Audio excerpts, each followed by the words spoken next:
Hey, everybody. Steve Harvey, in response to, quote, an atheist is somebody who doesn't believe in God, quote, says, well, then to me, you're an idiot. So I'm cool with that. But if you don't believe in God, you got to have an explanation for all this. You can't tell me this is just spun out of a gaseous ball and that all of a sudden we were evolved from monkeys. Why we still got monkeys, end quote. This is kind of like saying if God made Adam from dust, why is there still dust?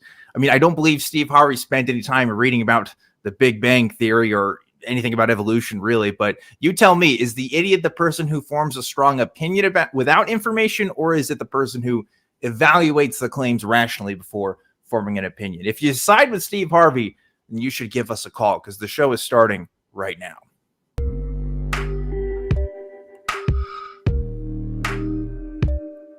Hello, everybody. I'm back and I'm better than ever. Just kidding. I'm okay. But thank you to everybody who has been asking about me since I've been gone. Those of you who aren't aware, I had a minor traumatic brain injury about a month ago from a drunk/high driver that has still not been caught. So thank you, Austin Police Department, for your hard work in figuring that one out. But I'm back for now. I'm doing a lot better. Thank you again, everybody who's been messaging me in my recovery and stuff. Just need to kind of take some time away to heal. And again, I'm mostly better here. So you should be able to expect to see me on the shows going forward. But in case you don't know who I am and what the heck I'm talking about, hey, I'm Objectively Dan, and this is Truth Wanted, the live call-in show that happens every single week, Fridays at 7 p.m. Central Time. We talk to people about what they believe and why. So if you'd like to call us, you can do that right now, actually, 512-991-9242, or you can call through your computer at tiny.cc/calltw. This is a product of the Atheist Community of Austin, a 501c3 nonprofit organization dedicated to the promotion of atheism, critical thinking, secular humanism, and the separation of religion and government. And every single week, this show tries to have a special guest. This week is no different. Coming back into the fold, Blatant Blatheist, back on Truth Wanted. What's going on, BB? What's happening? What's good, folks? It's been a minute since It's been a minute. How long has it been? Like a year? Yeah, it's been like a year. About a year since you've been on. Well, we're happy to have you back, and I'm glad you get to be back here with me again. So what's been new with you since you've last been on the show? I am in a completely different country. That's how long it's been. I'm in Japan now, man. So Japan. It's been that long, yeah. What time is it right now as we're doing the show here? It is 10 a.m. here. 10 a.m. in Japan. Saturday. Yeah. Saturday. And here we are at 7 o'clock Central Time. Friday, doing this show live. And this, just to remind folks, this is a global show. We do get folks that call in from all over the place, but I think this is the first time I'm co-hosting with somebody from Japan, which is pretty cool. So yeah, happy to have you back on with us today, Blatant Blatheist. But before we get started, we also want to, of course, get to our We Want the Truth segment. This is the segment we've been doing every week where we give you guys a prompt and you respond to it. Last week, we asked you to invent a curse, which is a great prompt. And here are the results from that. We're going to go through them real quick. Number 3 comes from Arnold Immus, who says, curse, may your electronics only work properly when you want to present the issue to somebody you brought in to fix it. And that is devious. Absolutely devious. That's like on par with like, you always have the right side of the USB put in. Like it's always the opposite side of whatever you just try to put it in, like something on par with that. Yeah, extremely devious for that one, Arnold. Very, very good. Number 2 comes from Chuck Gatos, who says, curse, may raisins look like chocolate chips every time you buy cookies. Now, I like raisins in my cookies. I like raisins. Me too. I like them. But, I get it. If you aren't into that, that's probably not the greatest thing in the world. So great curse, Chuck. And our number 1 comes from Rick Reason, who says, curse, may your bare feet ever find a Lego brick to stand upon, which that's brutal, dude. I'm pretty sure that's in the Bible. That one's like so gruesome. You know what I mean? Like that's like one of the levels of hell, I'm pretty sure. That's really bad. That's really bad. You guys have way too creative imaginations for curses. It's kind of scary. I'm kind of glad curses aren't real, But this next prompt, I think, is going to be interesting. The prompt this week is make a prediction for 2024 that nobody would see coming.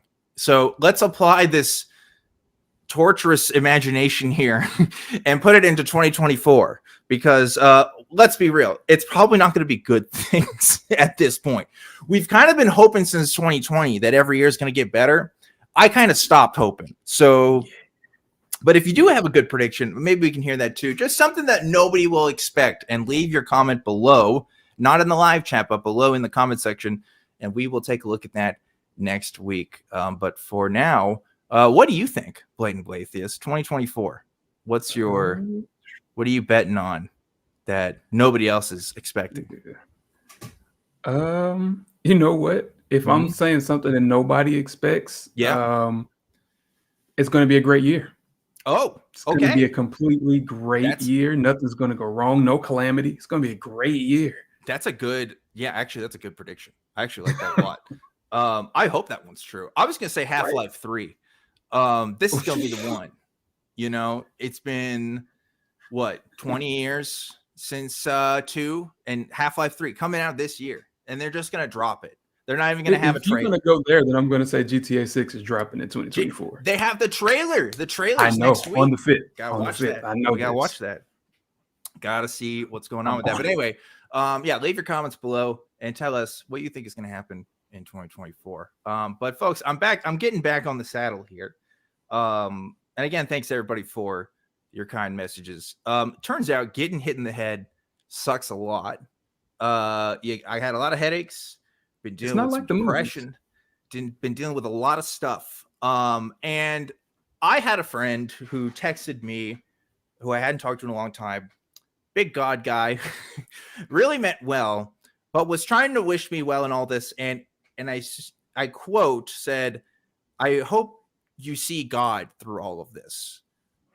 Something along those lines. That's not a direct quote, actually. I want to be fair. I had to pull up my phone, but it's something along the lines of like, I hope God works through you in this, right? The implication being that I had to be mortally wounded in order for God to like do something in my life. And so I've never had this is the closest to a near-death experience I've ever had. Just get everybody up to speed. Again, a car hit me on a driver's side in a parking lot while we were driving, and I got totally busted in the head. Went to urgent care, and it was a big deal. I haven't been able to work the same. I haven't been able to live my life the same way. And I did come back for a bit, but then I started to experience some post-concussion syndromes and I had to go back. So anyway, it just really dramatically changed my life. Have to get a new car, have to do all this stuff. And now apparently this is the way God enters my life, is just because, well, you got really hurt. I guess God must be real now. And now I fucking get why this is so annoying. Because I've heard other people tell this story of how, I got this life-threatening illness or something happened to me. And some Christian says this line, and at the bottom of my heart, I know they're coming from a good place, but god damn, is it fucking annoying. Holy shit. Like, okay, it had to be now of all times, right? That God's just going to make his entrance. Not in the 5 years I've been doing a call-in show talking about this stuff, or any other time before that. But like, okay, now is going to be the time. Well, I haven't had any communications yet. No texts or calls from God, or, any. He had to humble you first. Nothing. I haven't been humbled yet. Maybe I need to be humbled today. Maybe there's some callers who can humble me. But yeah, this has been my experience the past month. Mostly, again, positive messages. But besides that one, I think it's been mostly people wishing me well. Turns out Christianity didn't become magically more real for me because I was injured. So yeah, at least it's not as bad as what you like initially said. Because when he said, "I hope you see God," it's like, damn, dude, like I want to live. No, like, not hope I see God. Hope God works through me. Hope I like find God through this experience, basically. Which again, is just like, how awful is that, right? Imagine you only get to see your mom and dad when you're like dying of cancer or something. What? They're bad parents. They should be there for all the times before that too, right? Like, why does God only matter now that I'm having this? I mean, let's call it what it was. It was a near-death experience for me on some level, right? Why does God suddenly become real for me at that moment? I don't know. But yeah, I guess I guess I'm a survivor of a near-death experience, and God passed me by. I guess I don't know. You ever had any experiences like that? I have. It was weird. Like when I was in like middle school, so I was already a Christian at that time. Like I fell down some steps. I was holding a knife. The knife went into my arm, and it was like, oh, that's not good. But so I was screaming for God, and he never showed up. So yeah, had he had shown up, I would probably still be a Christian. You know, to be fair, I wasn't exactly praying. I wasn't, you know, I wasn't trying to make my attempts, but like it goes both ways though. You know what I mean? Like it's not like I hadn't tried before in the past. I don't know. I'm being very snarky today, but it is very annoying. Like I don't know. It's probably one of the most annoyed. And I've talked to people of all kinds of beliefs. Okay, and this is somebody I've known for a little while now. But I was just very particularly annoyed by this, if only because like, wow, you don't even. It's almost like you don't even give a shit about my well-being. It's almost like my Christian status is more important than whether I'm physically okay. Like, or they see the opportunity, like, oh, this is it. Let's give them God. It's almost like if I became a Christian out of this experience, it would have been worth it for me to have a life-threatening injury that may have long-term consequences for my brain. I mean, but how many testimonies do you hear that start like that? I was at my lowest, I had gotten hurt, and then something happened. It's true. It's true. And maybe as if my brain health continues to deteriorate and I stop being a normal person, maybe I will reach for religion as a comfort. But right now, it's not happening for me.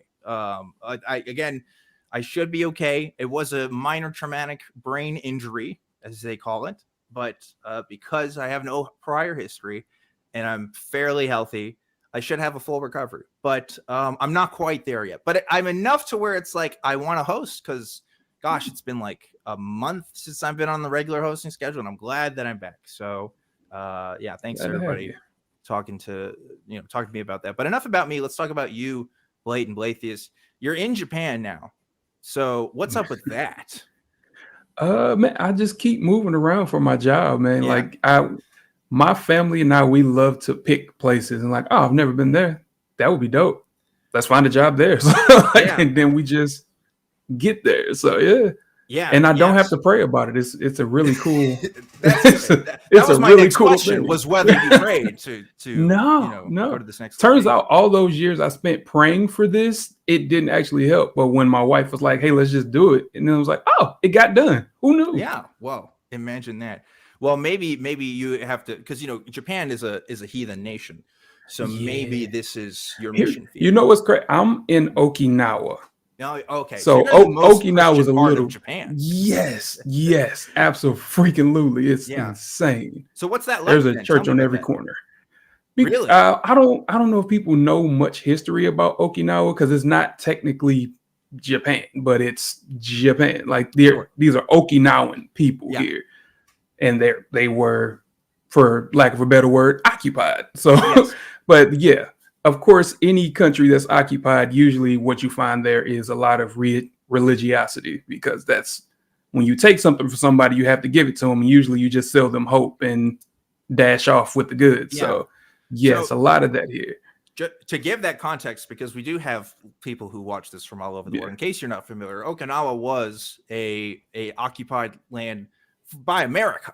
There's a lot of Okinawa's history in the 20th century comes from American military bases and Americans being on base there. So there's an interesting, sort of, I guess, cultural runoff that comes off from that. And part of that is being Christianity. Japan itself is like 95% not Christian. I think it's like 3% Christian or something. I was looking forward to it before I got here. But Okinawa is, I guess, is kind of this patch where that's different because of that American influence. Like pretty much for anybody that's ever seen Hacksaw Ridge, that's here. I actually visited. It looks nothing like the movie. It's so underwhelming, but the history is there.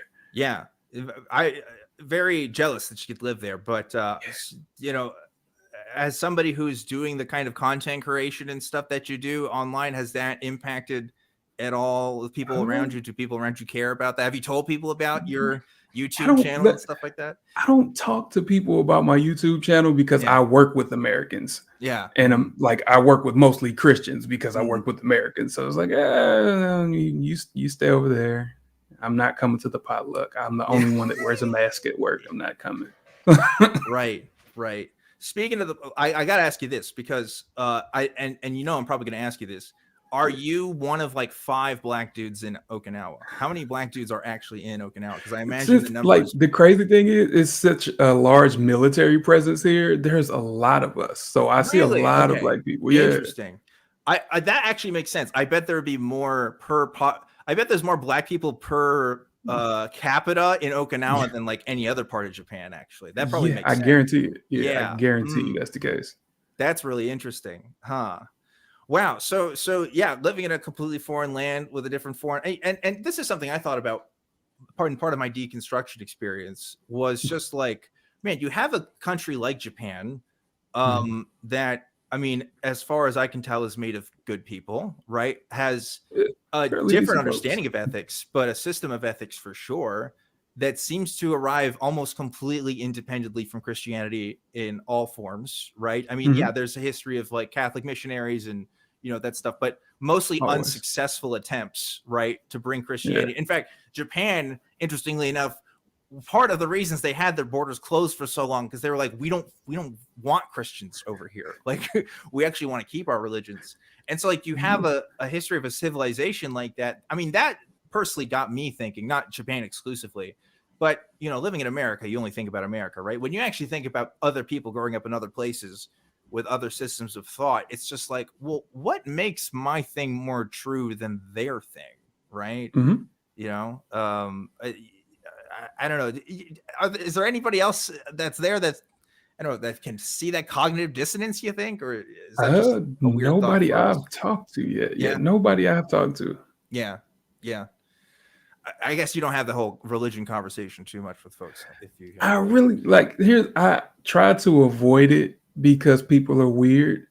So like my thing is, it's not that like I'm in a closet or anything like that, but my fear is the person I tell is going to try to convert me. And that's like, we can't have that because if I have to work with you and you're trying to convert me, it's going to be some static.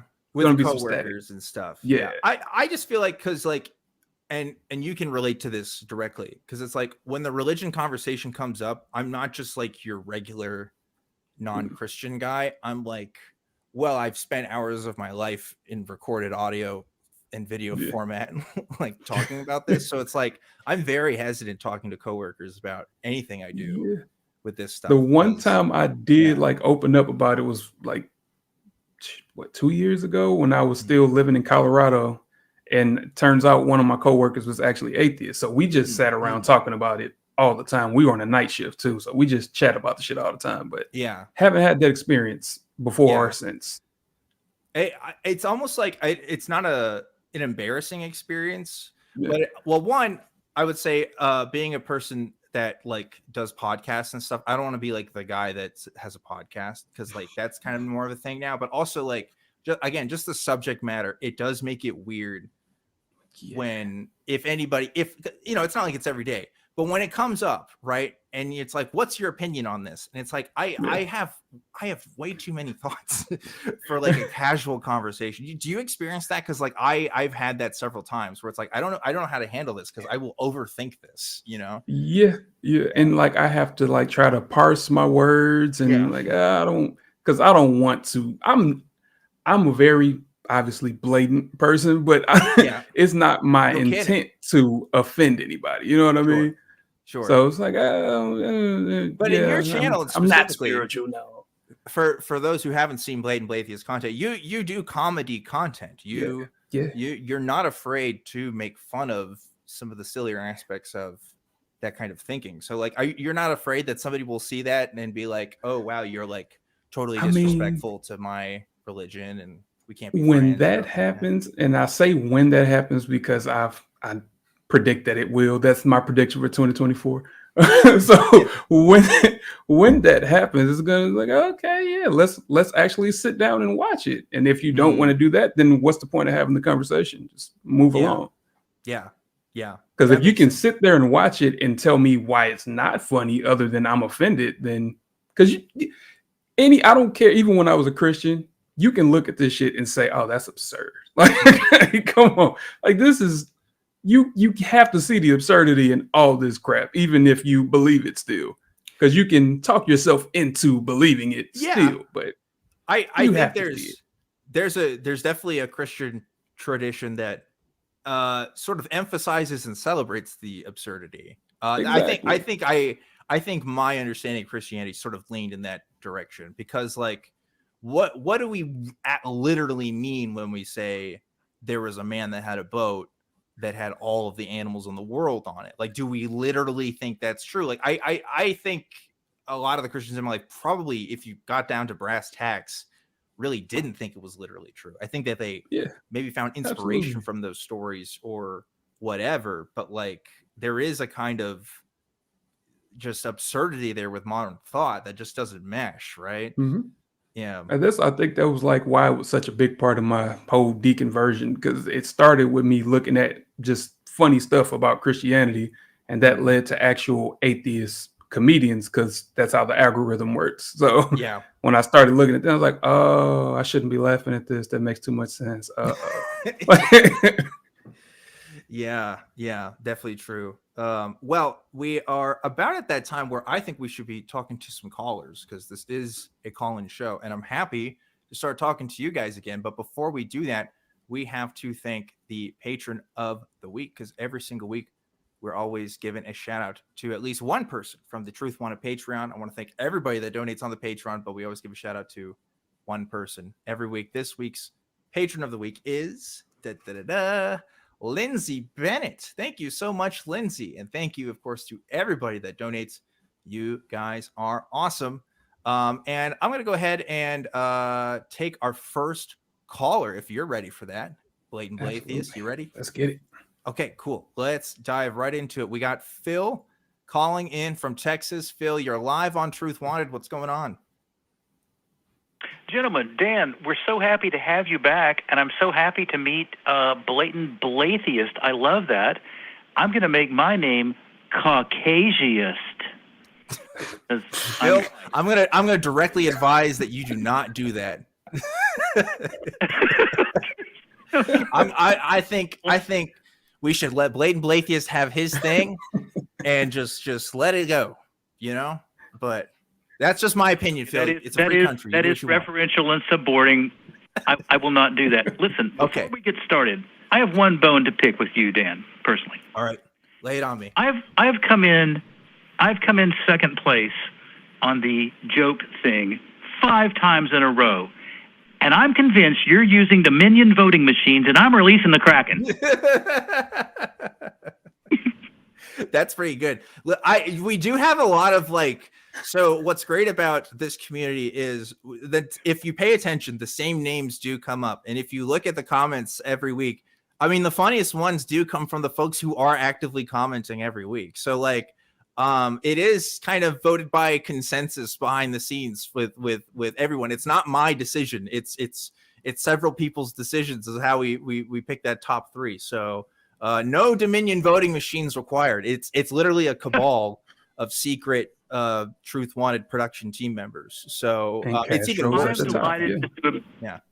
I'm delighted just to have placed. I'm fine with that. That's Great. not a problem. That's good. That's good. The reason I called, I've called you a number of times before.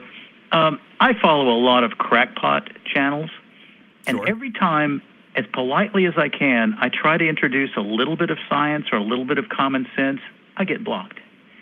Yeah. So I'm taking the opposite stance now. I'm pushing the envelope. I'm saying not only is the moon not real, the moon was created by Bigfoot. Just to see who I can bait in to comment on those things, because we're not going to make any headway trying to make sense. So let's make some nonsense.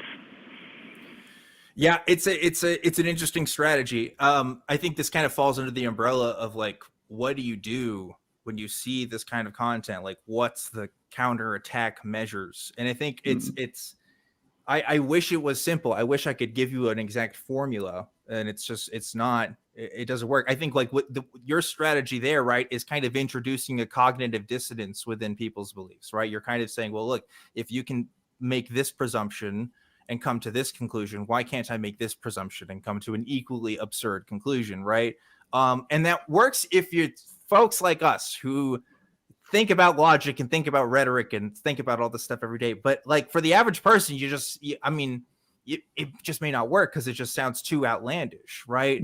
But a lot of those kinds of conspiracy folks, it's a gradual understanding. You don't go to you don't become a conspiracy YouTube channel person because you read about one kind of conspiracy, right? You're usually like looking into a lot of different connections that you're making from various sources. So I think it's one way to approach it, but it's not one that I'm a particularly good fan of because honestly, I've just never seen good results from it. I've never really seen it go the way that I want it to do. But I don't know. What do you think, Blatant? With me, I actually tend to avoid like interacting. I could watch and I can like get my little entertainment feel out of it, but interacting I'm gonna avoid because if you're somebody who's like already enthralled in conspiracy world, it doesn't matter what I say. Yeah. You can always logic your way out of any truth that I can give you. There's no actual truth wanted. It's just I want to be right. That's the whole point of the conspiracy. Yeah. So yeah, I try to avoid that altogether. Yeah, that makes sense. Like that is, I'm not, and Phil, I'll let you speak after this, but it's like I see folks, if Alex Jones is tweeting something, right, and somebody's commenting under Alex Jones, oh, you're ridiculous. Like, do you genuinely think you're gonna change Alex Jones's mind in like 144 characters or whatever? Like, no, like the best you can do is help other people who are looking at that kind of content and help expose what that is. But like the pushers, like that's, I wouldn't even waste my time, honestly. Gay frogs are always going to be gay frogs. Now I say that, but I'm a call-in show host for an atheist call-in show network. So maybe I'm the pusher for atheism, and maybe people would say they shouldn't waste their time with me. But I at least talk to people on the air. I don't know. I don't like, put out a scripted video and then mute all my comments or something, right? Anyway, go ahead, Phil. You were both precisely right, because the critical thinkers and the skeptics, they're not going to be swayed by coast to coast AM. And the true believers who believe they've been abducted by aliens, they're not going to be convinced. But I'm thinking of the 16-year-old who's dialing into these channels for the first time. Yeah. And I'm the catcher in the rye. I want to save that kid from believing bullshit if I can. Yeah. If I can. I do too. Oh my God. The level of bullshit on YouTube now is extreme. Everything from vax deniers. Yeah, I mean, you name it. There's 1,000 different conspiracies out there. So I'm just, how do we catch the people who are not committed yet to one side or the other? I think a lot of people want to become so like first of all, the hardest working people in the community aren't folks like me who do live call-in shows. It's the folks who are doing those like deep dive debunks, who are really getting to the nitty gritty for the details, for the folks who really want that. Okay. I think those are the real heroes in our community. But for the rest of us who don't have the expertise or the time to do that, it comes from our casual conversations with the people around us. And it sounds powerless and it sounds hopeless, because it kind of is, but at the same time, it's kind of not, because the truth is I'm going to be the most influential person in my friend's life, maybe way more than any person that my friend watches online. I mean, that may not always be the case. They may think more highly of some of those people than they do of me, but we're more likely to influence the people around us in real space, right, in real life, than we ever are with people online. So I think if you're one of those kinds of people who really wants to like do that kind of activism and wants to talk to people, communicating in those spaces, I think is great. And I think it's a good exercise, and I think you can get stuff done with it. But I highly encourage people to reach out to those in your real life, because I almost guarantee you're going to make a bigger impact for the folks that than the folks that you don't have that prior relationship with. A lot of internet conversations start with, wow, this comment is stupid, I'm going to respond to it. And maybe they get a response back, and maybe there's a few things back and forth, and then you never talk to each other again. That's not a relationship. It's barely a dialogue, right? That you might as well be talking to yourself. It's I really think it's feeding the monster. Yeah, absolutely. I really think, and yes, do other people view those comments, and can they take something away from it? Absolutely, which is why I think it's still a good thing. But if you want to make the most impact, I don't think you'd have to start shows like this one. I think it really is just using what you've learned and talking to the people around you and providing those resources when you can. But we can't be experts on everything. I can't debunk every single new thing that comes out every day. I don't have the time. And quite frankly, I don't have the interest, because most people aren't believing in the real whack stuff. Some of it's just the more common stuff, like the vaccines and things like that, stuff that's in the more common parlance than, say, reptilians from Mars, right? That's a very niche subcategory to me. That's well, one of my favorite nut jobs channels that I watch is Gina Marie Colvin. And Gina Marie, maybe you know who she is, maybe you don't. She's a crackpot. And she is convinced that Cthulhu lives at the bottom of the Pacific Ocean. Hell yeah. At one point, I posted a comment. Live your truth, Queen. I posted a comment that... I'm all about it. Anyway, no, I'm not. Sorry. Go ahead, Phil. Well, at one point, I pointed out that Cthulhu was invented by H.P. Lovecraft, a very weird guy, in 1927. Yeah. And I realized, and it's fictional, and I realize now what I should have said is, I have seen Cthulhu, and he drove me insane. That's why I'm here. I should have pushed that envelope rather than try to push against it. For that one, here's what I would have said. I get where you're coming from, but I would have went along the lines of actually the evidence would more point towards Cthulhu being located more towards the Mediterranean Sea. So where are you getting your facts from? Make her prove it. You know what I mean? I will present an alternate to the bullcrap that you're presenting and make you actually give me evidence, because you can just state anything. Yeah. So that's a good tact. To give you something to look into, Phil. This is something. Listen, a communication degree. A lot of people dunk on it, and yeah, you should, because it's not the same as other kinds of degrees. But you can learn some interesting things. One of the things I learned in my college curriculum is the Tolman method of argumentation. It's Toulman. If you're not familiar with this, there's this guy, Alan Tolman. No, Stephen Tolman. I just had to Google it. Sorry. Stephen Tolman came up with this idea of breaking down pretty much any kind of argument into about 4, 5, or 6 parts. And I won't go into detail about it here, but you can read about some of that on your own. And basically, if you're able to parse people's ideas and you're able to kind of break them down into these very simplistic syllogisms, very simplistic argument structures, you can help people analyze their own reasoning. And it's kind of an alternative to street epistemology in a way, if you do it right. And look at, okay, how do we piece together each part of this argument to where I can follow what you're saying in your conclusion? Sounds like maybe you're familiar with it, Phil, you're going to say? I vaguely reference that, but I do know the argument, and I was going to say street epistemology. Yes, thank you for that, and I will, and thank you for that reference. I will go back and look at that. Yeah, absolutely. Well, I mean, street epistemology is great too. A big part of the whole conspiracy theory, the whole flat Earth, we didn't land on the moon, whatever conspiracy you want to name. I think it empowers people who don't know much about anything to feel like they're in the know. We have the real scoop on this. Everybody else is just fooling themselves. And that's a hard thing to combat. That's a very powerful, self-persuader. That's definitely part of it. There's flat Earth conventions and stuff, right? People talk about this, and they're like, why does this thing exist? And it's because when you start to identify in the flat Earth community, I mean, that there is an identity there. You're rejected as a flat Earther when they would call themselves truthers, or they would call themselves globalist global deniers, or there is a sense of community that comes out of these ideas. And I think that perplexes people who have grown up in the mainstream, who have just been a part of a regular church community or whatever, and don't have that same kind of alienation that comes with having a different perspective or a different sense of the world, right?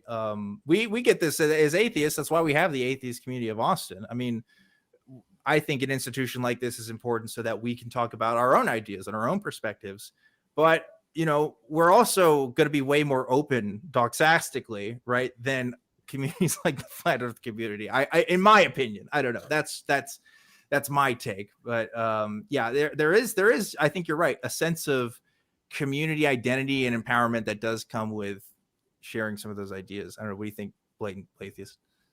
Yeah, I could not have said that better myself. And I've actually said pretty much that in several videos before, like that whole feeling that Phil was saying, like, I don't feel like I have control. I feel like an outcast, but this thing separates me from the sheep.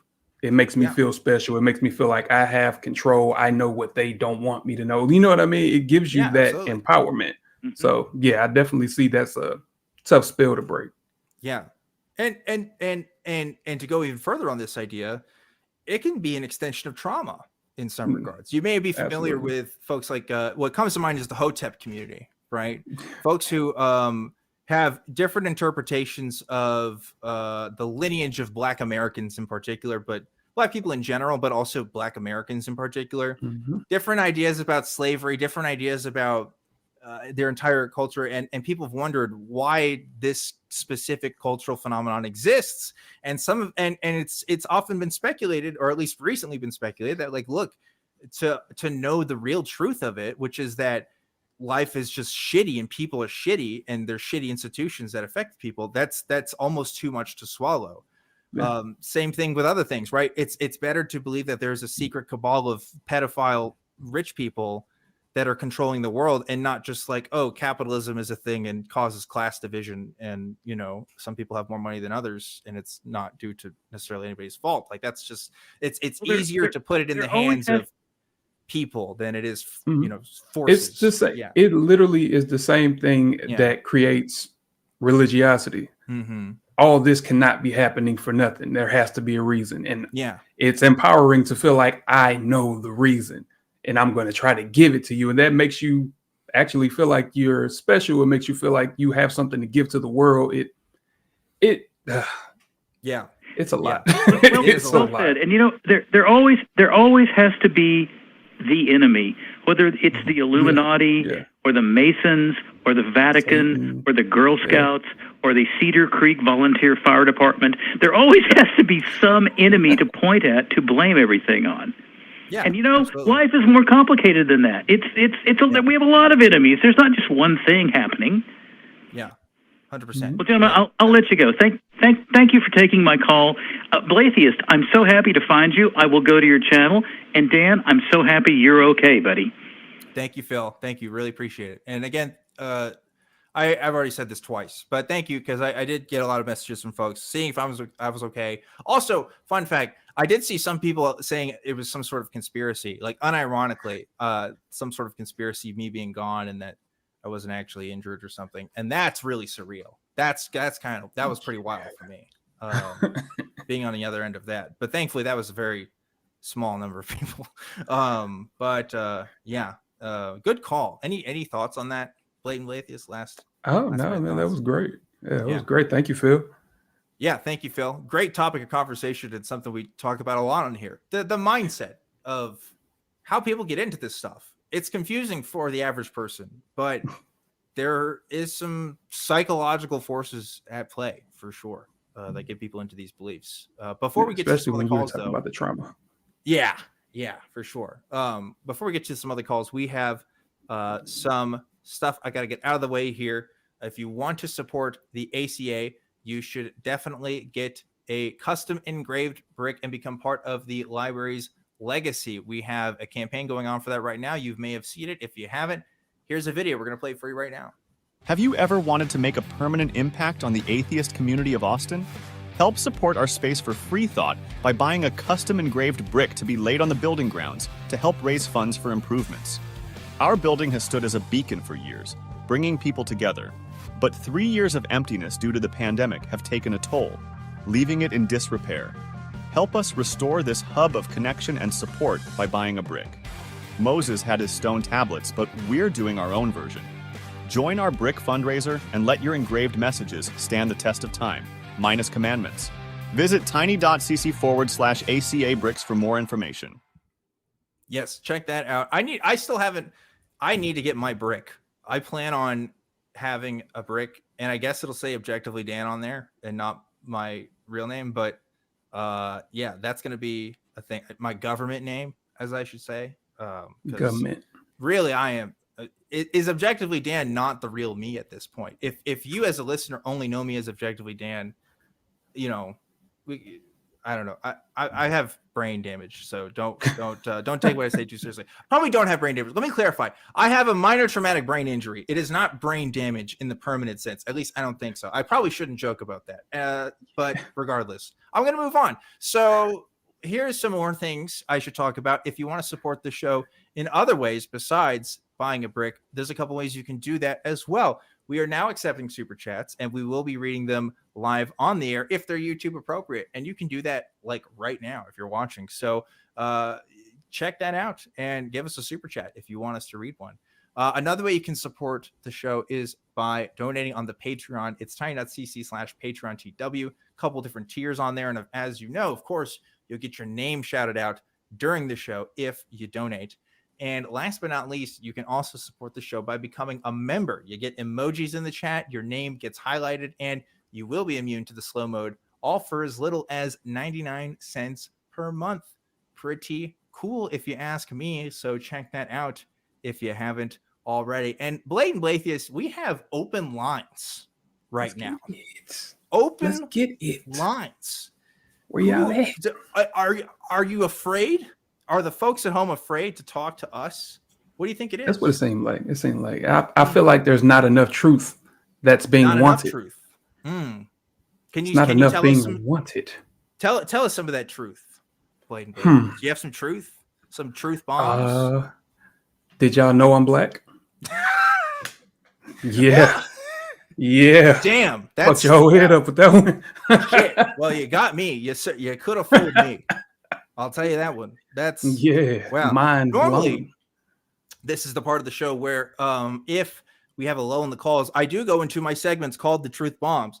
And I haven't been on the show in a minute, and I haven't prepared one. So I might look into my archives a little bit here, because I do have, basically, I've talked about my process here, but I have notes on things, and I eventually turn those notes into half decent, not scripts, but more like streams of consciousness that I kind of read from as I'm explaining the stories that I want to tell. So maybe we'll get to that in a second. I do see that we actually do have some callers here. So maybe I've been spared today from having to gather last minute, something that I should have had prepared ahead of time. But we do have another caller here. We have Rich, who's calling in from New York.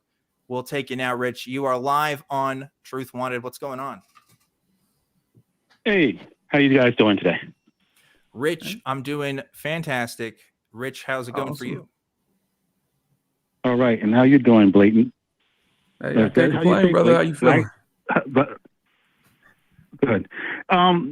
My subject, I think, if you read it, was this has been. Dan, you were having a discussion. This had to be a couple of months ago with a caller talking about. He was a vegan, and he was touching on the fact that animals suffer too much in the wild, right? I don't know if you remember that call, Dan. I've had several conversations with that theme, but I think I know which one you're talking about. Yeah. Right. Yeah. And I had major problems with it. Major problems with his supposition. Major problems with us butting our nose in. Him saying that animals suffer too much. No, go ahead. I'm listening. Sorry. I was about to say, him saying that animals suffer too much in the wild as us anthropomorphizing way too much. Sometimes we just have to stop this. We do so much for the good of animals. Like I hear people say, well, pets are better off because they're with us. I don't think we should be using our judgment on how animals are better off. Yeah, a lion will live 25 years in captivity, walking back and forth in a 100 square foot hole. I found the entire argument and I found the entire premise going down a very bad path, and we need to stop it. We need to stop talking about how good we are to animals. No, I agree with you. So wildlife conservation and veganism is an extremely complicated topic. And it's not something that, quite frankly, I don't want to be that guy, but when I talk to people about veganism, I don't think most people have read enough about it for me to honestly have a very good conversation with them. Because it does get into some pretty far ethical conundrums. Wildlife conservation being one of them, right? What is a vegan perspective on wildlife conservation? What are human roles in that? And should there even be human roles is something that's been talked quite a lot about. A common example that's been talked about, of course, is hunting, right? So there's various hunting communities. What about hunter communities that subsist off of, the hunts that they get from deers and things like that? And one response from vegans is, of course, to say, well, look, a lot of these sort of deer populations, and some will claim, oh, this is also a sort of population control as well. We're dealing with, stuff that we're actually kind of fixing problems by doing hunting. That's, of course, disregarding the fact that we have entire deer farms and stuff in America, and also like all kinds of places that will restock their hunting, animals or their game so that they can, have hunting seasons and profit from that. But regardless of all of this, right? In my opinion, the vegan perspective on wildlife conservation and wildlife interaction, I think people get confused by this, is look, a tiger eating its meal as a carnivore, nature, in itself isn't necessarily good or bad. It just is. Okay. That is how life could be. If I could somehow supplement all the tiger diets in the world with a plant-based alternative that isn't going to cause suffering to beings that are capable of suffering, that's great. That's not a thing that exists right now, though, right? And probably won't exist in my lifetime. So we have to deal with what it is and just say, like, this is not something that I can interact with too much. A tiger has to eat, and tigers are carnivores. Tigers have to get their proteins through that method. They can't survive off a plant-based diet. So they don't have to adhere to the kinds of standards that I do for myself. I don't have to eat chickens. I don't have to eat cows to survive for the rest of my life. I can subsist off of a plant-based diet. And therefore, I find it more convincing for myself to do that rather than adhere to an animal that can't do that. This is why people get really confused, because like, oh, Dan, don't you have a cat? Don't you feed it meat? Yes, I do. Because cats are carnivores. They can't. There are some plant-based foods for cats, but the science isn't, in my opinion, settled on that. The meat I get is leftovers from the industry of cows that are going to be slaughtered. I'm not creating a demand by buying the cat food that I get, right? So it's like it's all part of a larger picture here. But in short, Rich, I think I agree with you in the sense that human beings overall have not had a healthy impact or a healthy relationship with wildlife. If anything, we fucked it up for the most part. And the restoration efforts that we do, one, are few and far in between, but also may not even be beneficial to ecosystems as a whole. Sometimes even by doing our restoration efforts, we fuck things up even further. So it gets very complex very fast. Hopefully I'm making sense here, Rich. Let me know, because I know that was like a monologue of like 3 minutes of me talking or whatever. Yeah, no, I agree with you, and I agree with you in many ways. And I always think even veganism in itself is this first world argument. I mean, you go into sub-Saharan Africa, you go into lots of parts of Asia, you even go into parts of the U.S., and this argument of having this perfect vegan diet is not even sustainable. And I have a lot of vegan friends. Well, if we just did all of this and we did all this, I says, we can't get it straight with what we have now. You think all of a sudden when you have to I'm going to disagree with you, Rich. It's very strict. I actually think a plant-based diet for humans is more sustainable than the current systems we have here. And if you don't believe me, and if you think it's a first world thing, I would point you to the country of India, who has been practicing veganism long before we ever came up with the term. And also actually a lot of countries in Southeast Asia primarily consist of vegetarian diets, in some cases vegan diets. No, I have to. I have to disagree with you there on the Indian thing. First of all, yes, India has vegans, but it's not a majority of Indians that have ever been vegan, and that's the fallacy that's put out by the vegan. No, not vegan, but vegetarian. There is not a subsidized meat industry in India like there is in the United States, right? The government is not paying for cows to be, put for McDonald's hamburgers and stuff, right? Like they do here in the U.S. No, but this is why I disagree with you on there. As the example, based on a society that's always been that way, is different than looking around the world. Most of the world, the majority of the world has been omnivore. We are omnivore.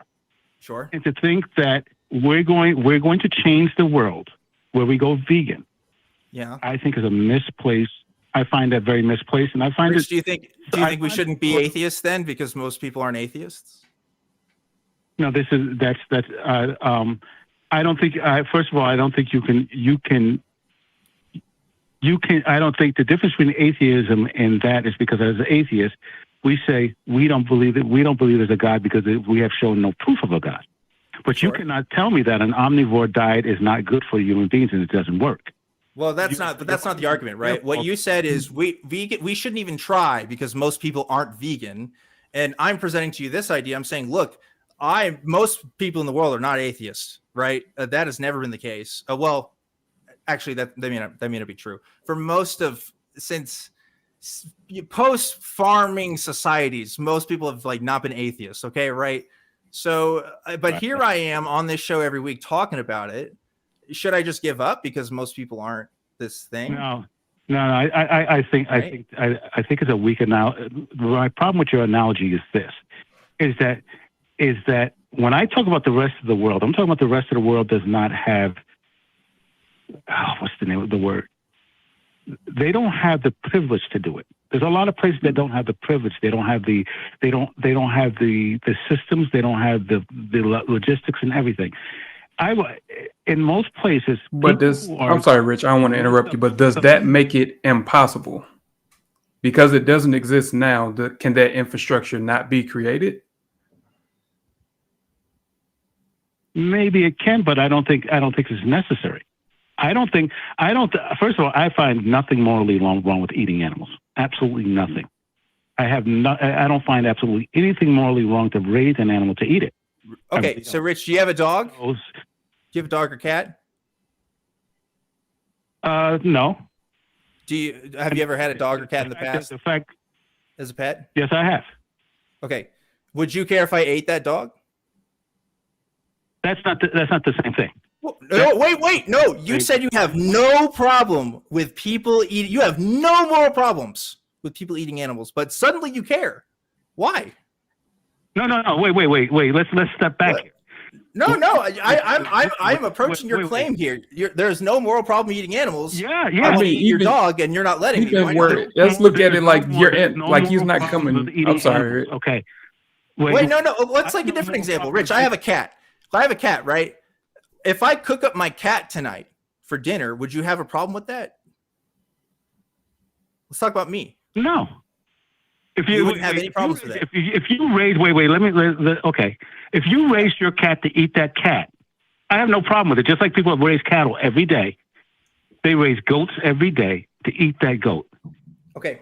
That's what they raise it for. Now let me answer the question that the proposition that you put to me.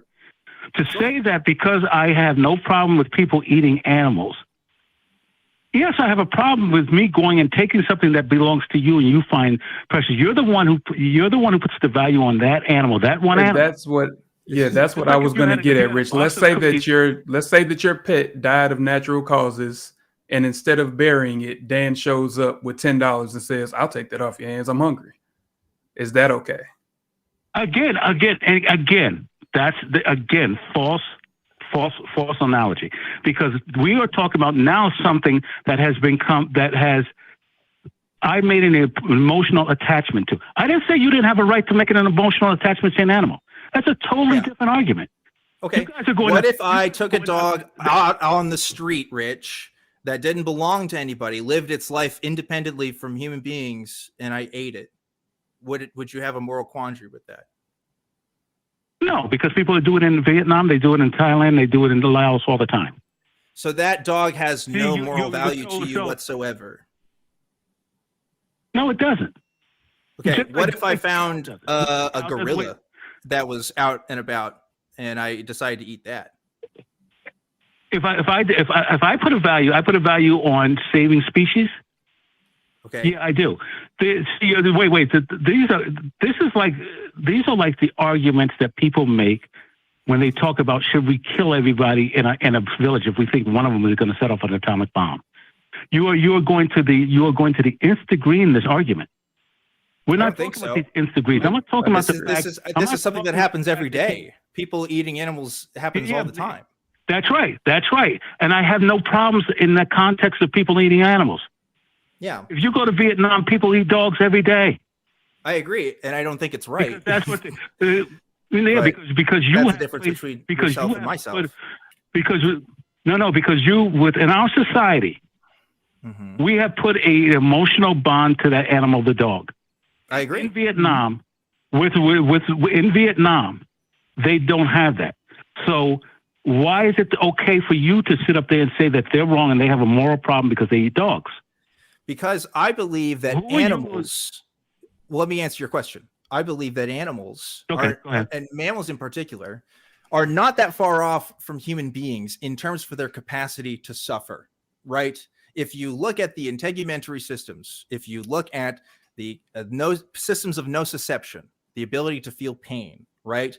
There really isn't that much difference between a dog and a person in that respect. There really isn't that much difference between a cow and a person in that respect. Are there differences in processing? Are there differences in understandings? Sure, absolutely.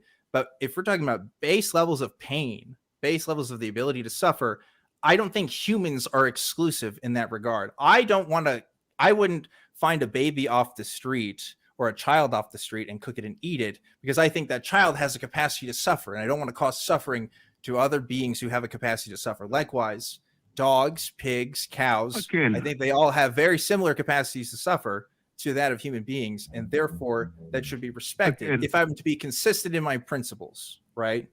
But I don't have to be consistent in my principles. This is a choice that I'm actively making. Anyway, go ahead. Right.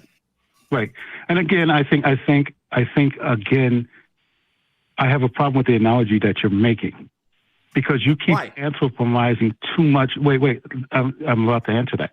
Are we not animals? Because you keep putting you keep putting this value of things that are close to human. So how about the penguin? At what point? I don't think you should eat penguins either, because I think penguins have a capacity to suffer. Wait, let me finish. This is my question to you. Yeah. At what point does a living organism? At what point do you have to be able to measure the pain in relationship to human beings that make it untenable to eat them? As we're finding about these great root systems that trees talk to each other, trees space to each other out so that the other tree can eat and stuff. At what point do you start finding out information about that tree and how their neurological system works? And all of a sudden, it's not all right to eat trees being able this to is quote unquote communicate with each other is not the same thing as a capacity for pain. I think computers can talk to each other too, but I don't think they have a capacity for suffering. Come on. Right? No. I'm serious. Tell me how trees feel pain. As soon as you've identified that system for me, let me know. But science has not demonstrated that trees can feel pain. That's not a thing. So I have no more. I wouldn't be eating trees, by the way. That's But this is my point. This is my point exactly. 500 years ago, the knowledge that we have of the animals feeling pain and the levels that they feel in pain and understand that certain animals feel more pain was not there. So therefore, at that time, you would have been fine with it. So this is my problem with your argument. Your problem with your argument is that until you have the knowledge, then you don't have a problem with it. And if we ever find out that the mycelia, what is it? What's that word? Mycelia. When we find out that mycelia under the ground, these great fungal systems feel pain. Yeah. I don't eat We find fungus. that I don't out. think people should eat No, mycelia. it's not. See, you do eat. It's a fungi. So, Right, but Rich, I think I think morals, having ethics, requires knowledge. Yeah, if you don't have knowledge of certain things, you're going to act and behave differently towards people. I mean, look, there is literally, the history of eugenics is rooted in this idea that people of other races besides white people do not have the same mental capacity as white people, and therefore we are appropriate in treating them differently. That was wrong then, and that was wrong today. Just because more people understand that doesn't mean that it's invalid, right? No, yeah, but I think, again, that's a false analogy because we're talking about human beings. We knew. Why are human beings exempt? That's a very Christian idea, though. Don't you see that putting human beings at the center of everything, that's all of our moral decisions have to revolve around the interests of human beings? Yeah, because you know what? We all do that all the time. Your interest, okay, let's take that. That doesn't make it right. That argument. Your interest revolves around the interest of the people that you love and you know, and those are the people you're going to protect. That's your littlest tribe. And what happens is that we have this spiral circle that goes out from there, and you start including more and more things. Just like example. We have a problem with fighting. We all want to fight a war with another. You know, it's like two brothers who fight, but if someone yells at one of the other brothers, they both kick your butt. I 100% agree. Rich, I don't mean to interrupt you, but Peter Singer talks about this concept. It's called the circle of moral consideration, right? And we've expanded our circles of moral consideration. We used to think that women didn't have the same capacity as men, so we didn't give them the right to vote. But now we care about the interests of women, so our circle of moral capacity is increased, right? And so my argument is we have done much progress for human beings in terms of our rights, in terms of our understanding, and in terms of our treatment. I think we need to expand that circle to other conscious beings. And when I use the word conscious, I'm specifically meaning a capacity for suffering. That is my understanding of it. And that is the argument that I make, because I don't see why a dog or a cat or a cow doesn't have why their capacity for suffering is so fundamentally more important than mine. Just because they can't think the same way I do, I don't think that's relevant, because we have babies to consider that can't think the same way I do either, and yet we still consider their interests, right? It's all about, again, just that capacity to suffer. That's really all I care about. But my question to you is this: you keep using the word suffering.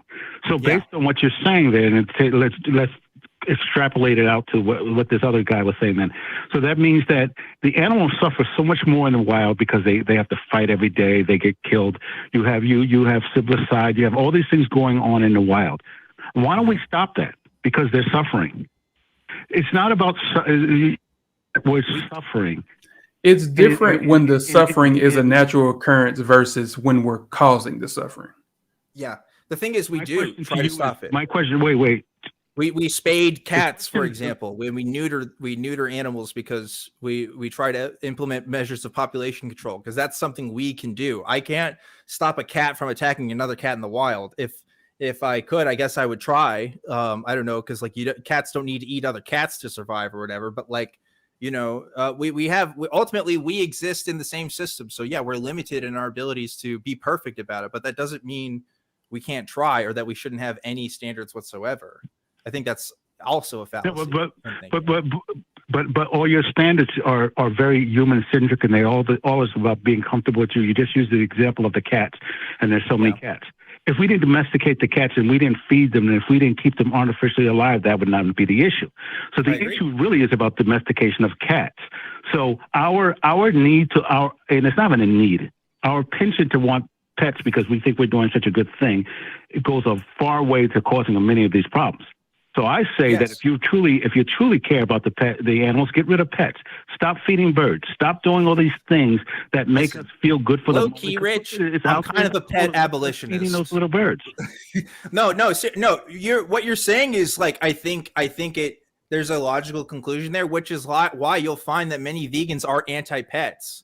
I mean, they are because one, they like to use the term companion animal instead of pet, because it sort of eliminates that hierarchy in the relationship there. But like, you also find that vegans who do tend to companion animals, as many vegans like to call it, the standards of well-being and welfare for those animals tends to be very different than the average pet owner. I agree with you. I think most cat and most dog owners in America are shit. I'm 100% with you there. I don't think they should have dogs. Like, you're just making my arguments for me here, Rich. I'm on the same page with you. But the cats that I do have are adopted. I don't pay for breeders, right? They are adopted. And my previous cat was had feline leukemia, so he would actually be he would actually give that to other cats if we let him out in the wild.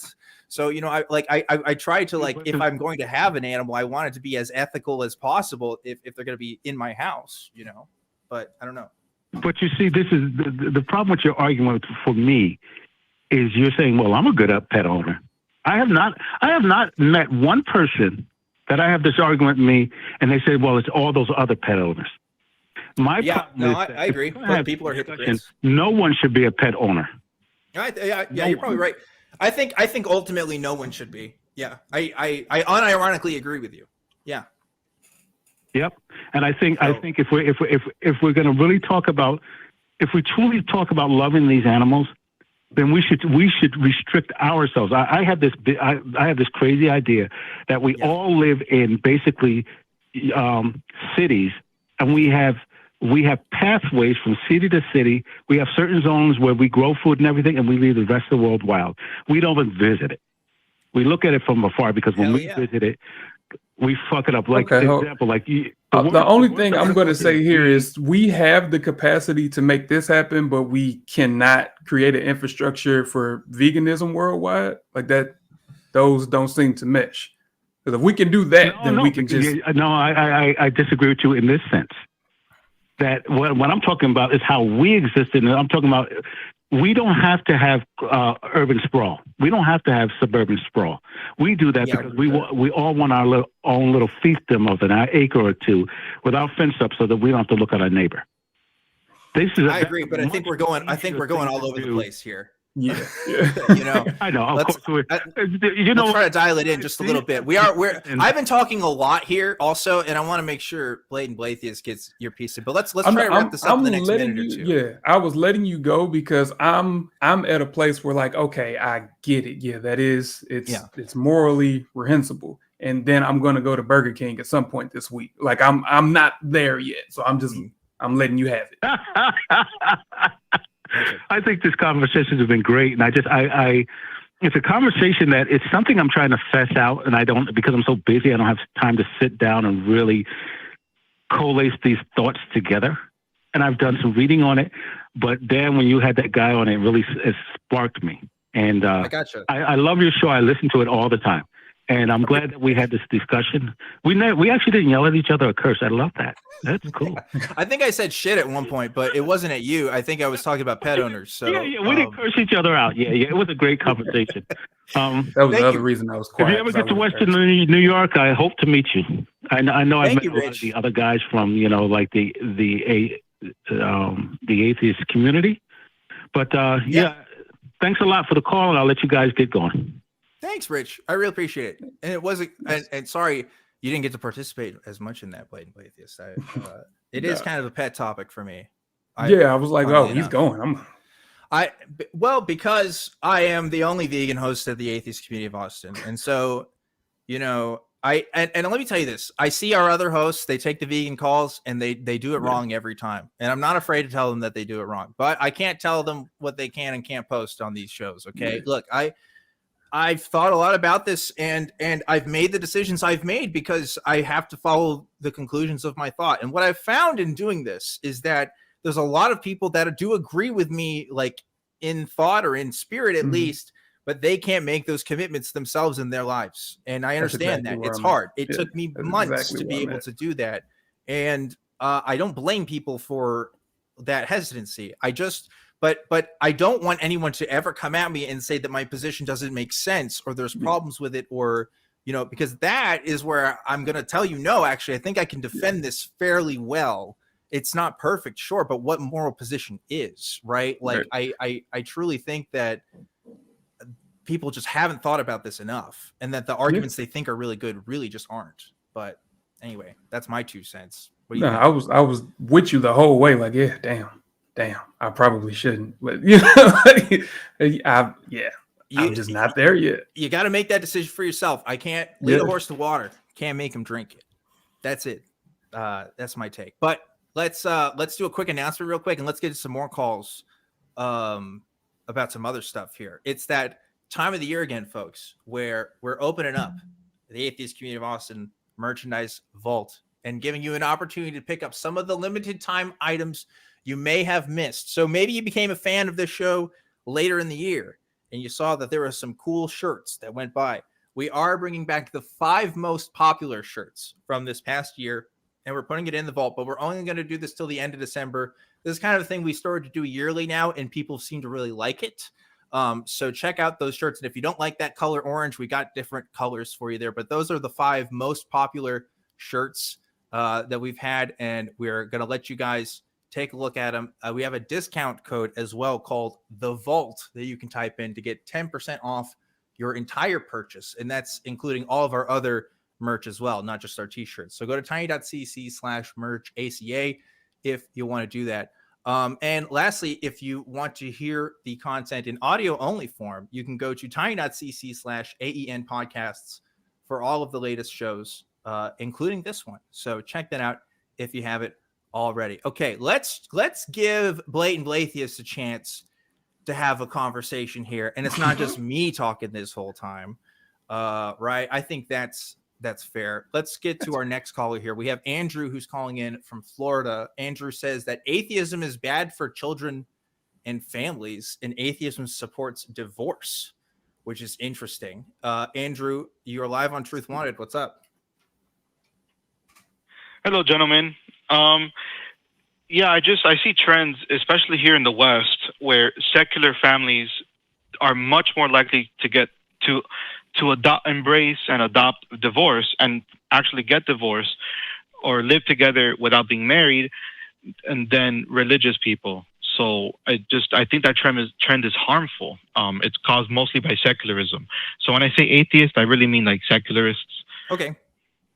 The one question I'm going to ask is, why do most people get married? Well, not most people, but why do a lot of people, especially like in the States, why do they get married? This is a good question. To develop a lifelong committed bond. Mm-hmm. But is it not like a religious institution?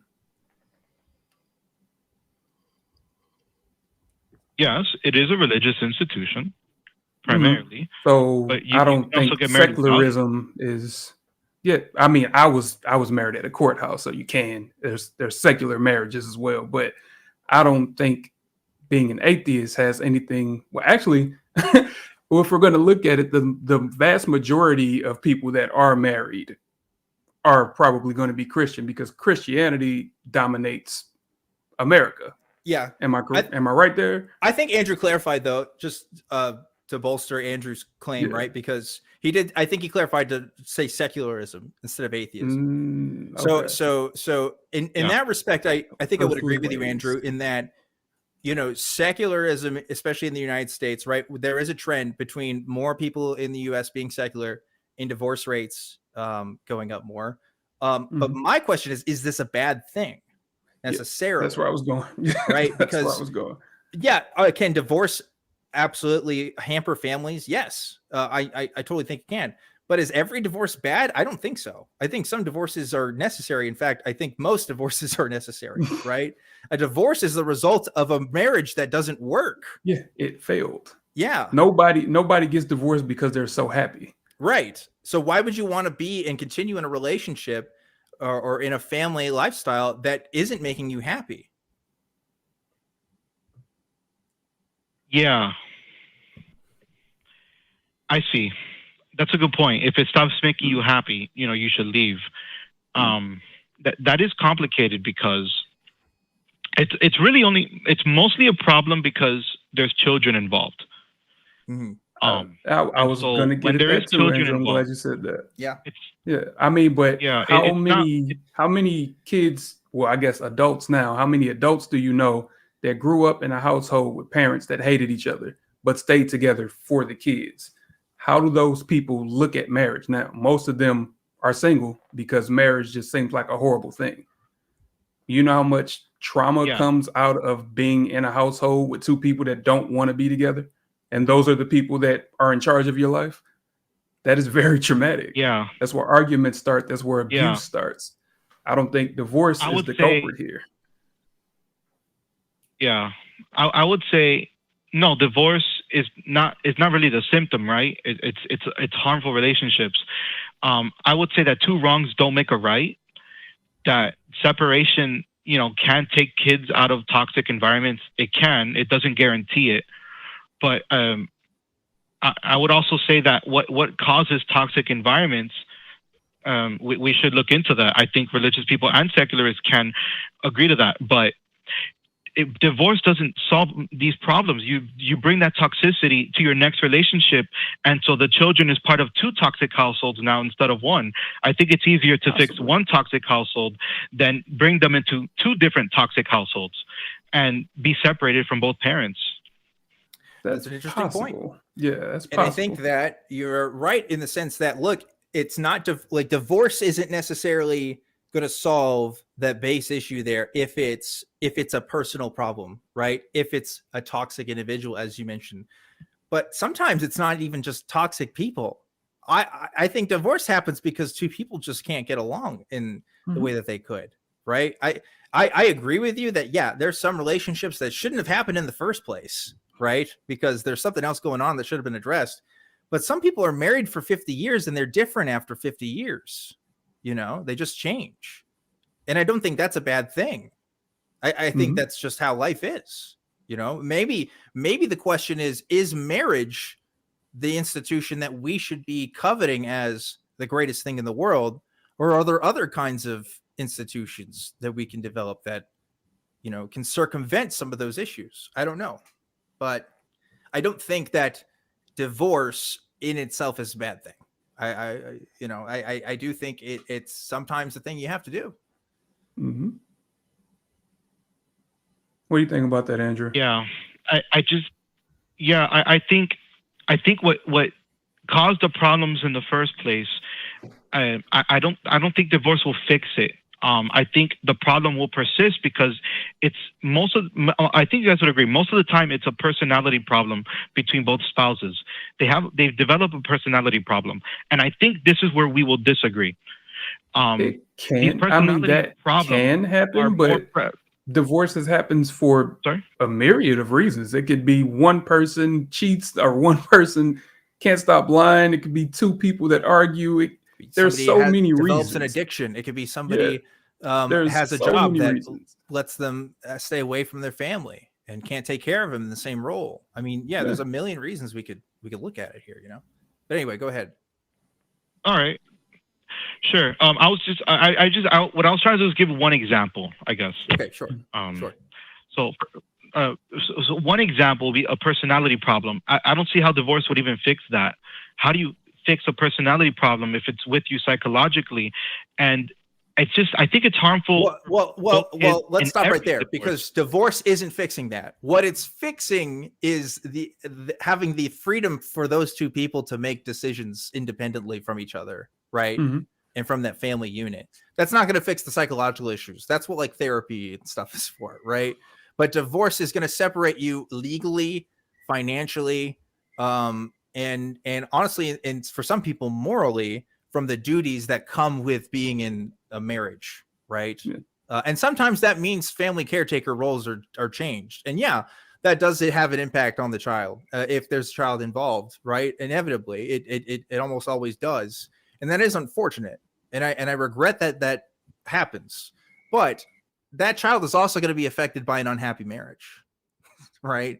So you don't win by just keeping the people together and hoping things go well either, right? There is something that has to be changed there, regardless of whether it's a divorce or whether that's going to counseling or what. If your argument is more people should go to marriage counseling, sure. Yeah. I'll go with you there. But I do think divorce is a solution. I don't think it's a solution for everyone, but it's definitely a solution. I mean, one thing I want to look at is like just historically how marriage has been looked at. Because if you look at the history of how it works, it's God, husband, family, right? Isn't that For the Christianity, hierarchy? Yeah, sure. for the yeah. Because I mean, marriage is like a Christian institution. So yeah, I'm just going with that Well, angle. I mean, marriage isn't really. I mean, marriage is older than Christianity. In America, yeah, in America, America views it as a that's how Christian they do institution. it. Yeah, Sure. that's how they look at it. Yeah. So coming at it from that angle, there are so many relationships that continue just because the times women literally didn't have a choice. Like if you get divorced, your life is just over after that, pretty much. So like looking at it, open up their own bank accounts without like, their. You know what I mean? I mean, yeah. There's a lot of social factors as why people got married that weren't for like reasons we would consider good today. Yeah, for sure. Yeah, like you just stay because you stay. That's just what we do. Like literally, that's just what we do. Divorce is something we talk about, and that creates just this horrible cycle. And that's why we have so many, like I said, people that are single today because marriage is not even something they could look at because it was so traumatic with their experience with it. If those two parents had divorced and maybe possibly find a happier life on the other side of marriage, like that's always going to be better for the kids. It's true. That's true. There's a lot of people who grow up in divorced households who have unconventional family structures, right? Stepfathers and stepmothers who are quite happy with that relationship, like who do benefit from that environment. To say that it's always a negative, I think is also, too bold of a claim to make. Yeah, good things can come out of alternative ways of doing the conventional, following the conventional wisdom. Like you can have better step parents, right? Like a father may become alcoholic. That does happen, you know. But I just want to say overall, the statistics seem to show that children who remain in the nuclear family tend to do better off psychologically and financially throughout their entire life than children who are divorced, because they always spend less time with both biological parents after a divorce. And I think one cause of all these marriage problems, I think, is the way we approach dating and relationships. Like we keep it solely to the romance, and the parents have no say in who the person dates. It's just whoever pleases you sexually the most. And so when you remove the community, and it could be church or friends or family, when you remove that from the equation, you're just letting your genitals make the decision for you instead of people around you saying, oh, this person is good for you, this person isn't good for you. And I think religion really enhances that part of your life. Here's what I'll say to that. One of my lights went out. Now my face is kind of half dark. Sorry about that. But two things. First thing, you talk about studies, and I've seen this, by the way, right? Childhood outcomes of different family structures, right? Does the nuclear family tend to support better outcomes? The problem with that is that nuclear families, economically speaking, tend to be in a higher category than other kinds of family structures, right? So there's a lot of economic factors at play. Economics plays more into marriage than most people really give it credit for. But I really think that the thing that when you look at those families, and by the way, I'm not saying there's anything inherently wrong with this, right? If you have a nuclear family structure and you're happy with that, and that's great for the child, that's fantastic. But those families are also generally coming from more privileged backgrounds, and that just seems to be the case. The other part in talking about this is this idea that it's just passions, it's just emotions, it's just your genitals making these decisions. I'm not sure if that's true. If you actually ask people who get divorced why, that's the reasons why they leave. I'm living with my girlfriend right now. We've been dating for almost 3 years. We're not married. And yes, I have sexual compatibility with her, but like we have a lot of other things that work with us too. That that's not the only reason why I'm with them. And to say that we need a marriage to enhance our relationship, a marriage is just going to give us a certificate. It's not going to do anything extra special for our relationship, right? Those foundations came from outside of the institution of marriage. It just came from, developing our own lives as people, I guess. But yeah, I don't think marriage is going to solve that either. You know, this idea that people are going to be lustful and want other things. That's true whether people are married or not, you know. But anyway, I've said a lot. That was actually something else I was going to say. Like when we talk about all these causes and what is necessary, like it's literally a piece of paper. Yeah. It's a piece of paper that joins you legally. So anything that happens within your relationship is going to happen with or without that piece of paper. The only thing that that piece of paper does is makes it harder for that relationship to end at some point.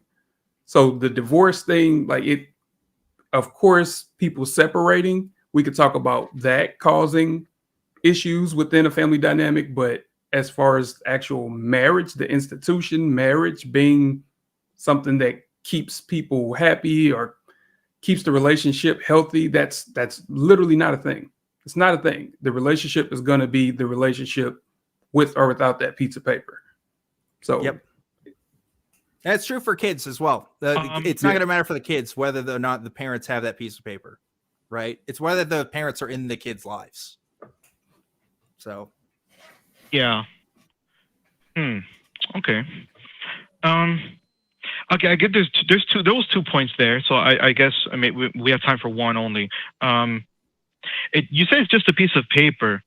Buying a house is not just a piece of paper, right? Like you can say, "Oh, I live here," but when you sign the contract to buy a house, you're committed to that house forever, and you have a certain status. What? No, you're not. And wait, so you can sell that house. What? Yeah, you can sell a house. You're not committed to a house forever. Right, but because you signed the paper, it is officially your house. You have responsibility according to the government. Yeah, legally now. Yeah, there's legal implications for signing it. Yeah, but what does that have to do with marriage? Right. Right. So when you get married, you develop boundaries and terms and conditions for your relationship. And I think your girlfriend will feel a lot safer if she was wedded up, because then there's a lifelong promise of you're never going to leave her.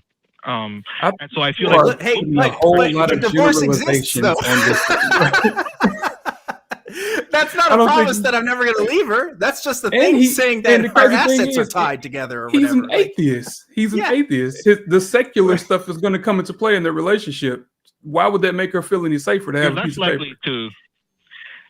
Am I less likely? And she's less likely to cheat. Yeah, you're less likely to cheat because now there are legal repercussions and moral repercussions if you include religion and community repercussions, and so there are much more repercussions. So it's treated with much more respect. I'll give you that there are more repercussions. I'll let you grant you that, but it's not a guarantee. Absolutely not a guarantee. It's not a promise. Well, I guess it is kind of a promise. Yeah, it's a promise. It's a promise, but it's not a guarantee. It's not this written promise. It's not a thing that says, look, you cheated on me, so you're gonna go to jail if you do this, right? Like that's not the kind of repercussions here that we're talking about, right? Like, I don't know. Here's the thing. I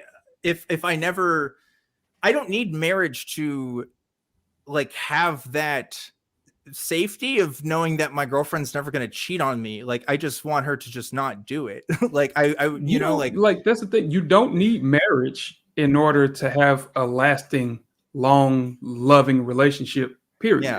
Yeah. And you don't need the protection of marriage to feel safe, because let's say Dan never gets married. Let's say they stay together for the next 15 years and he cheats on her.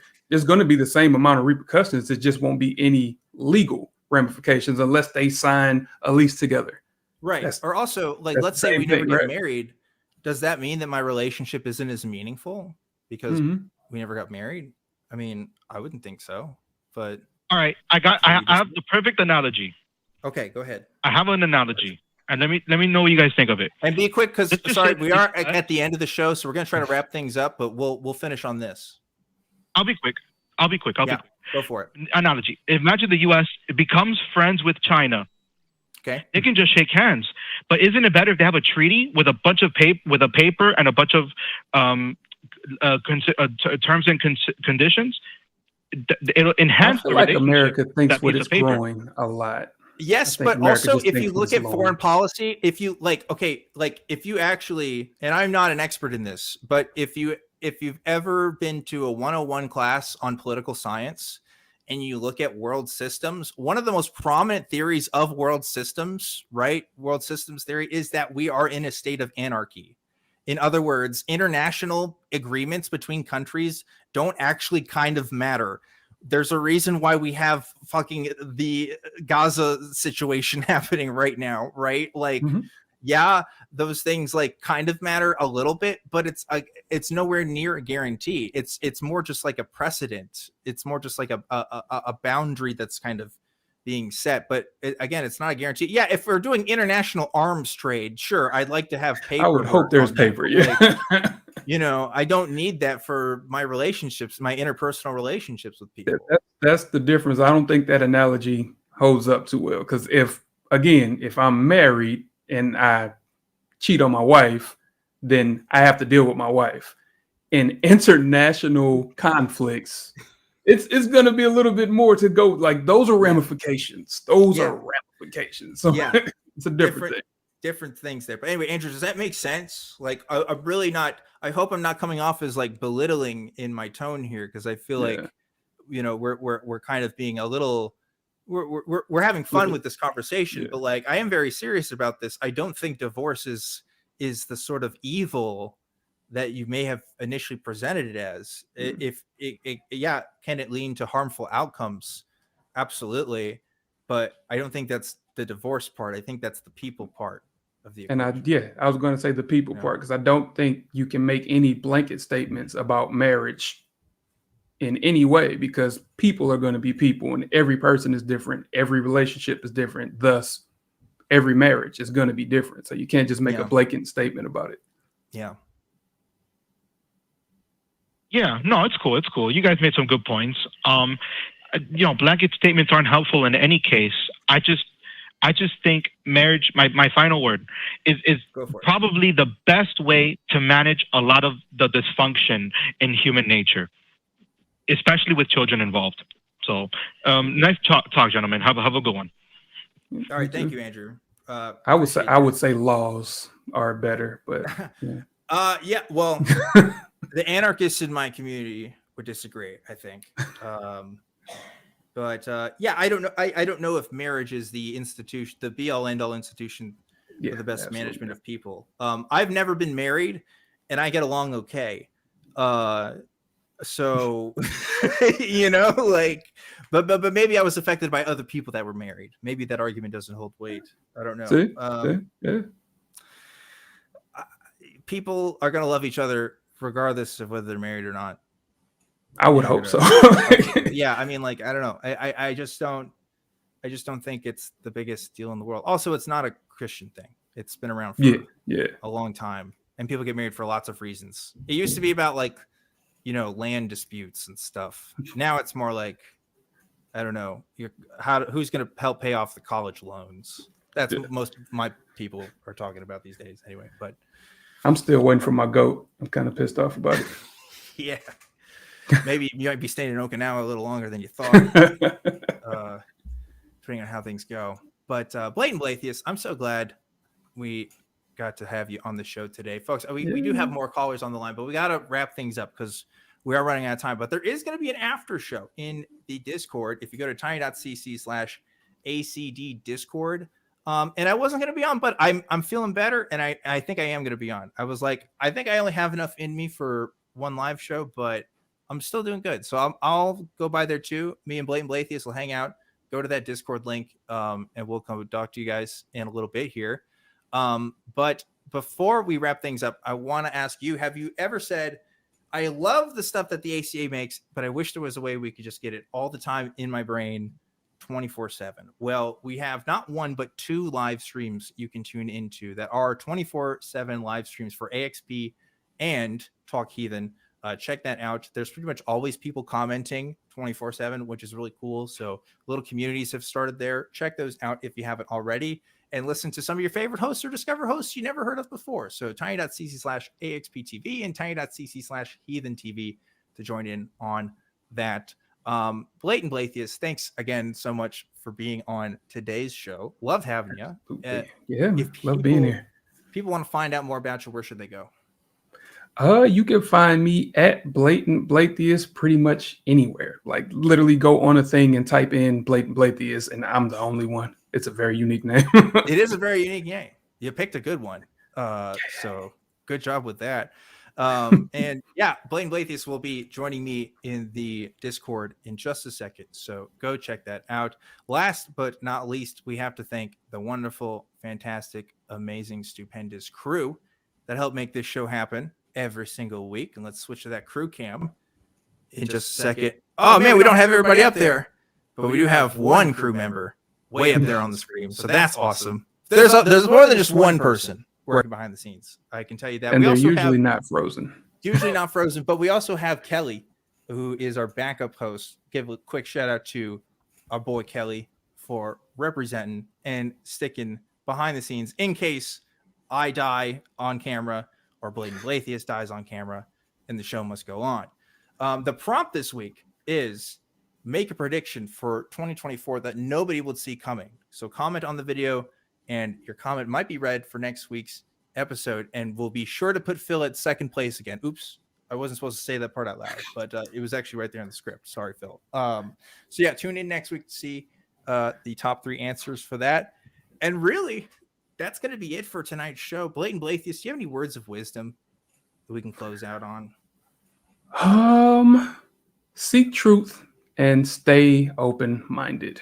I like that. Seek truth and stay open-minded. Thanks again, Blatant Blatheist. Folks, I'm Objectively Dan.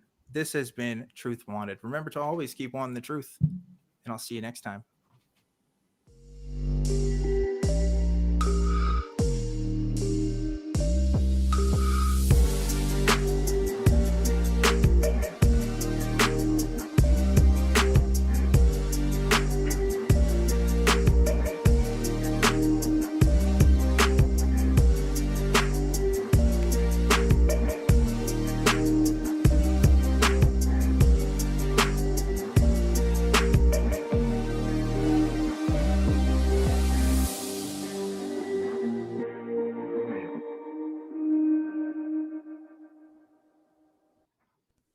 Watch the non-profits and join the hosts in the live chat. Visit tiny.cc/YTNP.